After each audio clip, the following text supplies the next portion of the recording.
Now, boys and girls, I am ready to turn in my paper to my teacher.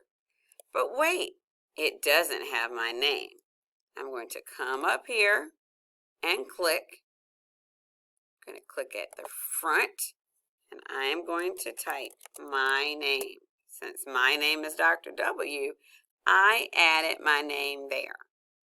Now I want my teacher to see all of the great work that I have done with sorting woozles. So over on the side, I am going to look for the share button. I am going to click share.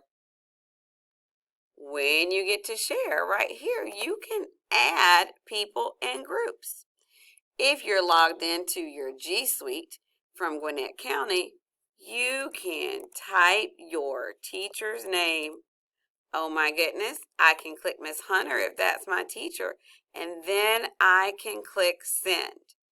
If your teacher's name isn't there, boys and girls, you can type your teacher's email address right here and send it to your teacher.